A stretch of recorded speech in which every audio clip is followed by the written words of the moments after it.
25वें पारे के पहले रुकू पर मुश्तमिल है, जिसमें सूरत हामिम सजदा का तकरीबन एक रुकू और 3 रुकू सूरत हामिम शूरा के। सूरह हामिम सजदा के आखिर में बयान फरमाया गया, इलैहि युरद्दु इल्मुस्साअ, जैसे अल्लाह रब्बुल इज़्ज़त कादिर व मुतलक ज़ात है, ऐसे ही वो इस कायनात के ज़र्रे ज़र्रे से बाखबर भी है। आलिमुल गैब व शहादा है, उसी की तरफ क़यामत का इल्म लौटाया जाता है और वो जानता है कौन सा फल किस वक़्त अपने खोशे से निकल रहा है और किस मादा ने क्या जनना है और क्या हमल उठाया हुआ है। ये सारी चीज़ें उसके इल्म में हैं। फरमाया उस वक़्त को याद करो जब क़यामत के दिन अल्लाह ताला कहेगा उन लोगों को जो उसके शुरका को पुकारते थे, उसके साथ लोगों औरों को शरीक करते थे, ऐन शुरकाई, कहाँ हैं मेरे शुरका जिनको तुम मेरा शरीक बनाते थे, वो कहाँ हैं? वो कहेंगे आज़न्ना कमा मिन्ना मिन शै ज़ल्ल अन्हुम, वो हमसे गुम हो गए। मतलब ये कि क़यामत के दिन उनको इस हकीकत का पता चल जाएगा कि हम गैरुल्लाह को जो पुकारते थे तो हमारी पुकार बातिल थी। अल्लाह रब्बुल इज़्ज़त फिर इंसान से शिकवा करते हैं, ला यसअमुल इंसान मिन दुआइल खैर, इंसान भलाइयाँ मांगते थकता नहीं और अगर उसे कोई तकलीफ़ छुए तो नाउमीद और मायूस हो जाता है।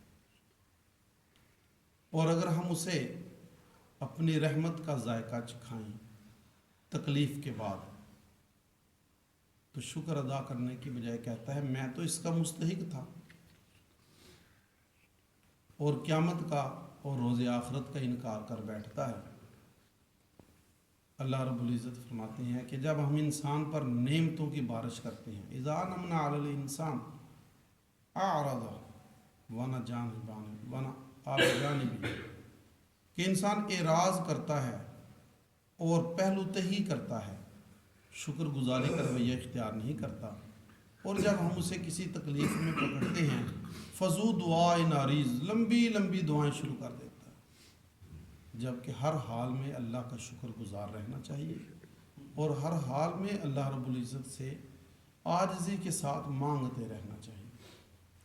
अल्लाह रब्बुल इज़्ज़त फरमाते हैं उन लोगों को जो कुरान को हक़ नहीं समझते थे, फरमाया कि मुझे ख़बर दो इस बात की कि अगर ये अल्लाह की तरफ से हक़ है और तुम उसका इनकार करते हो तो तुम्हारा क्या हाल होगा क़यामत के दिन, जिस वक़्त तुम पर इस हकीकत का इंकिशाफ होगा कि हम झूठ पर मबनी थे।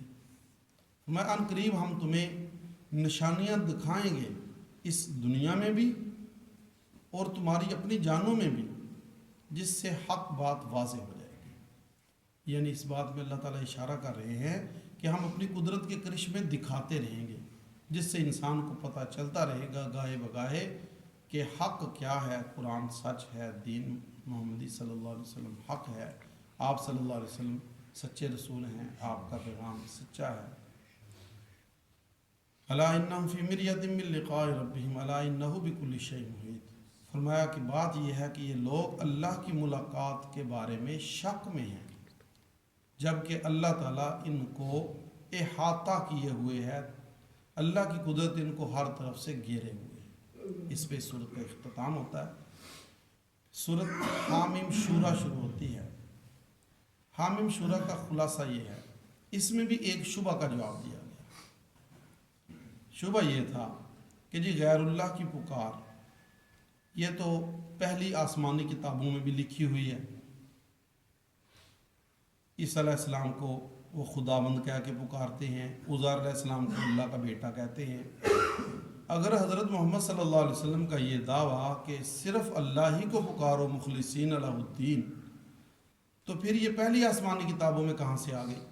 इसका जवाब इस सूरत में दिया गया کہ یہ باغیوں کا شامل کیا ہوا ہے، اللہ کی طرف سے نازل شدہ نہیں ہے، یہ ان کی ملاوٹ ہے۔ انہوں نے باغی علماء نے آپس میں سرکشی کرتے ہوئے، ضد و عنایت اور تفرقہ بازی سے کام لیتے ہوئے ایسی چیزوں کو شامل کر دیا، ورنہ اللہ نے اپنی کتابوں میں یہ بات نازل نہیں کی کہ اللہ کے سوا اوروں کو حاجت روائی کے لیے، مشکل کشائی کے لیے، استمداد کے لیے پکارو۔ اللہ کی تو تعلیم یہی ہے، انبیاء کی تعلیم تو یہی ہے کہ صرف اللہ ہی کو پکارو۔ سورت کی ابتدا ہوتی ہے حامیم عین سین قاف، یہ حروف مقطعات ہیں۔ حضرت علی المرتضیٰ رضی اللہ تعالیٰ عنہ دعا مانگنے سے پہلے ان حروف کو پڑھا کرتے تھے بطور برکت کے۔ ان کا معنی تو اللہ ہی خوب جانتے ہیں، لیکن ان کی حقیقت پر یقین رکھنا یہ ہر مسلمان کا فرض ہے۔ اللہ عالم بمرادہ، اللہ ہی اس کی مراد بہتر جانتے ہیں، لیکن جو بھی ہے بہرحال حق ہے۔ وَكَذَلِكَ يُوحِي إِلَيْكَ وَإِلَى الَّذِينَ مِن قَبْلِكَ، اسی طرح وحی کی ہم نے آپ کی طرف اور آپ سے پہلے انبیاء کی طرف کہ اللہ کی ذات عالی شان ذات ہے، آسمان و زمین میں جو کچھ ہے اسی کا ہے، اور وہ بزرگ و برتر ہے۔